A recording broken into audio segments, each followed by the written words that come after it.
जय श्री कृष्णा दोस्तों, आपका गीता ज्ञान चैनल पर स्वागत है। श्री कृष्ण आप सब पर कृपा बनाए रखें, आपकी सारी मनोकामना पूरी करें। श्री कृष्ण के आदर्शों को फॉलो करते हैं तो कमेंट में जय श्री कृष्णा जरूर लिखें और अपनी मनोकामना भी कमेंट में लिख सकते हैं। वीडियो शुरू करने से पहले अगर आप चैनल पर नए हैं तो चैनल को सब्सक्राइब कर लीजिए और सभी कमेंट में जय श्री कृष्णा जरूर लिखें। वीडियो को पूरा जरूर देखें। तो शुरू करते हैं। दोस्तों, हम सभी ने सुना है और पढ़ा है कि इस दुनिया को ईश्वर संचालित करते हैं। ईश्वर की इच्छा के बिना इस संसार में एक पत्ता भी नहीं हिल सकता। फिर क्यों संसार में पाप बढ़ रहा है, क्यों अनीति हो रही है? यहाँ तक कि महाभारत काल में तो भगवान स्वयं ही पांडवों के मित्र थे। फिर पांडवों को अपना अधिकार प्राप्त करने के लिए इतना संघर्ष क्यों करना पड़ा? आइए ऐसे सवालों पर जानते हैं स्वयं श्री कृष्ण द्वारा अपने मित्र उद्धव से कही गई बातें। उद्धव जी ने भगवान श्री कृष्ण से चुभने वाले सवाल पूछते हैं। गीता का एक रूप श्रीमद् भागवत गीता का एक प्रसंग है जिसमें उद्धव जी भगवान श्री कृष्ण से सवाल पूछते हैं कि हे कृष्ण, आप तो पांडवों के सखा थे, आप हर कष्ट और समस्या में उनका साथ देने की बात कहते थे। फिर आपने क्यों उन्हें द्रुत क्रीड़ा में अर्थात जुआ में हारने दिया? क्यों आपने द्रौपदी को भरी सभा में अपमानित होने दिया? कहते हैं कि आपने द्रौपदी का चीरहरण नहीं होने दिया। एक स्त्री का भरी सभा में इतना अपमान होने पर आपने क्या बचाया? इतना कहते हुए उद्धव जी का गला रुक गया। अपने मित्र उद्धव की बात सुनकर कान्हा मुस्कुराए और बोले, उद्धव, मैं सचमुच पांडवों के साथ था। मैंने सदैव उनका हित करना चाहा। मैं सदैव अपने हर भक्त के साथ रहता हूँ। मेरी उपस्थिति पर संदेह मत करो और ना ही मेरी नियत पर। उद्धव, युधिष्ठिर और दुर्योधन में सिर्फ एक ही अंतर था, जिस कारण गलत राह पर होते हुए भी दुर्योधन जीता और युधिष्ठिर हार गए। उद्धव जी पूछते हैं कि कृष्ण, अगर आप युधिष्ठिर के साथ थे तो उन्हें भला किसी और चीज की क्या आवश्यकता थी? और आखिर वह क्या अंतर था जिस कारण गलत राह पर होते हुए भी दुर्योधन जीता और युधिष्ठिर हार गए? इस पर कान्हा कहते हैं, उद्धव, वह अंतर विवेक का अंतर था। दुर्योधन को द्रुत क्रीड़ा नहीं आती थी, लेकिन उसने अपने विवेक का उपयोग किया और कहा कि उसकी तरफ से शकुनी यह खेल खेलेंगे। यह खेल पांडवों को भी नहीं आता, लेकिन वे स्वयं खेलने लगे। सोचो, अगर युधिष्ठिर अपने विवेक का उपयोग करते हुए कहते कि उनकी तरफ से यह खेल मैं अर्थात भगवान श्री कृष्ण खेलेंगे, तो पासे शकुनी के अनुसार आते या भगवान श्री कृष्ण के अनुसार। उद्धव जी श्री कृष्ण से कहते हैं कि चलिए मान लिया कि पांडवों ने आपको क्रीड़ा में सम्मिलित नहीं किया, तो क्या आप अपनी शक्ति से पासे पलट नहीं सकते थे? इस पर कान्हा कहते हैं, उद्धव, मैं बिल्कुल ऐसा कर सकता था, लेकिन कैसे करता? पांडवों ने मुझे अपनी प्रार्थना में बांध लिया था। वे द्रुत क्रीड़ा मुझसे छिपाकर खेलना चाहते थे। उन्हें लगा कि मुझे पता नहीं चलेगा कि वे अंदर क्या कर रहे हैं। उन्होंने मुझे अपनी प्रार्थना में बांधकर कहा कि जब तक आपको पुकारा न जाए आप अंदर नहीं आएंगे। अब बताओ, मैं अंदर कैसे आता? अब उद्धव आगे कहते हैं, श्री कृष्ण, हमने माना आप अंदर नहीं जा सकते थे, लेकिन जिस समय द्रौपदी को अपमानित करते हुए सभा में लाया जा रहा था और फिर भरी सभा में उसका सील भंग किया गया, तब आपने अपनी शक्ति क्यों नहीं दिखाई? इस पर कान्हा ने कहा, उद्धव, द्रौपदी ने भी तो मुझे नहीं पुकारा।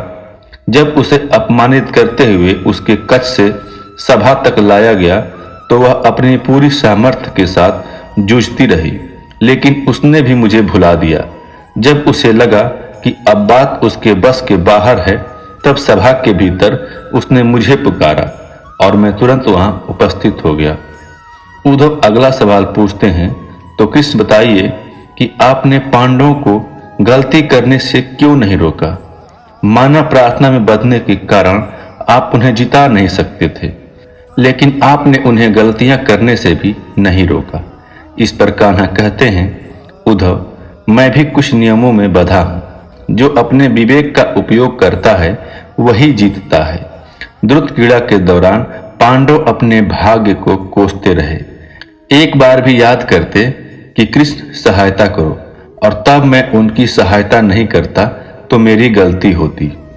उद्धव जी श्री कृष्ण से पूछते हैं कि अगर विवेक ही सब कुछ है तो फिर आप हर व्यक्ति के साथ केवल उनके कर्मों का लेखा जोखा रखने के लिए रहते हैं। क्या आपने भक्त को गलत कार्य करने से रोकना आपका दायित्व नहीं है? इस पर कान्हा कहते हैं, उद्धव, जिस समय सभी लोग कोई कार्य करते समय इस बात का ध्यान रखेंगे कि मैं उनके साथ हूं और सब देख रहा हूं, तो तुम बताओ उद्धव, यह जानकर वे कोई गलत कार्य कर पाएगा? मनुष्य गलत कार्य करते तभी हैं जब दुनियादारी में खोकर वे मुझे भुला देते हैं और मेरी उपस्थिति को अनदेखा कर देते हैं। कान्हा की यह बात सुनकर उद्धव बोले, आपने बहुत गहरी बात कही है कृष्ण। यह सही है, जब हर पल व्यक्ति के मन में यह भाव रहेगा कि आप उसके साथ हैं और आप उसके सब कार्यों को देख रहे हैं, तो वह कोई गलत कार्य नहीं कर पाएगा। फिर जब गलत काम नहीं करेगा तो बुरे परिणाम क्यों भुगतेगा? मैं आपको मेरे सभी प्रश्नों का उत्तर देने के लिए धन्यवाद करता हूं कृष्ण। तो देखा मित्रों, आपने भी यदि हर पल यह एहसास रहेगा कि भगवान श्री कृष्ण जी हर पल हमारे संग हैं, तो क्या तब भी हम जानबूझकर मनमानी करेंगे? निसंदेह नहीं करेंगे।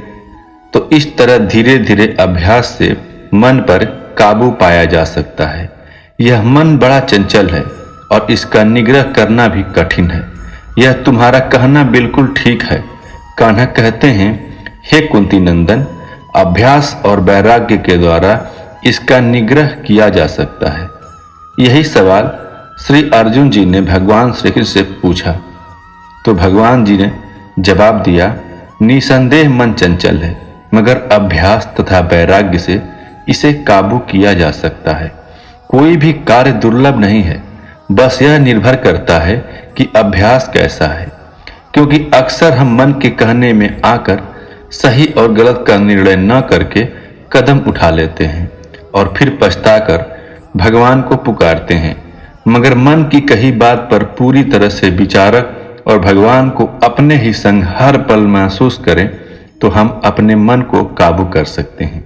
दोस्तों, भगवद गीता में दी गई शिक्षाओं को अतुल्य माना जाता है। यह पुस्तक मूल रूप से महाभारत का एक अंग है, जिसमें भगवान श्री कृष्ण अपने ज्ञान से अर्जुन के मन की दुविधाओं को दूर करते हैं। गीता में दी गई शिक्षाएं आज भी प्रासंगिक हैं और हर व्यक्ति को इस पुस्तक का अध्ययन करना चाहिए। भगवान कृष्ण द्वारा अर्जुन को दिए गए उपदेशों को श्रीमद् भागवत गीता के नाम से जाना जाता है। यह पुस्तक हिंदू धर्म में महत्वपूर्ण स्थान रखती है। हिंदू धर्म में गीता का स्थान वही है जो धर्म सूत्रों और उपनिषदों का है। जिन शिक्षाओं के बारे में उपनिषदों में वर्णन मिलता है वह गीता में भी उपलब्ध है। गीता का एक महत्व इसलिए बढ़ जाता है क्योंकि यह न केवल सन्यासी बल्कि गृहस्थ लोगों के लिए भी उचित ज्ञान उपलब्ध कराती है। उपनिषदों और ब्रह्मसूत्रों के ज्ञान को इस पुस्तक में बहुत ही सरलता से समझाया गया है। भगवद गीता के निरंतर पाठ से व्यक्ति को ज्ञान प्राप्त होता है। जीवन के सच्चे स्वरूप को गीता के अध्ययन के बाद व्यक्ति समझ जाता है। इस पुस्तक में ज्ञान का सागर है और इसलिए इसे भाष्य भी कहा जाता है। हिंदू परंपरा में भाष्य उस ग्रंथ को कहा जाता है जिस पर टीकाएं की जाती है। भगवद गीता हमें संसार में रहकर भी मुक्ति प्रदान करने की शिक्षाएं देती है। यह सामाजिक समानता और स्वविकास का उपदेश भी देती है। तो दोस्तों, हम आशा करते हैं कि आपको यह अनमोल विचार का वीडियो अच्छा लगा होगा। हमारी वीडियो आपको अच्छी लगी तो भगवान श्री कृष्ण का नाम लेकर वीडियो को लाइक कर दीजिए और इस चैनल को सब्सक्राइब करके घंटी को दबा दीजिए, जिससे कि हमारी आगे आने वाली सभी वीडियो आपको मिलती रहेगी। इस वीडियो में यहीं तक। मिलते हैं कल एक नए वीडियो के साथ। धन्यवाद। अपना ख्याल रखिएगा। जय श्री राधे कृष्णा।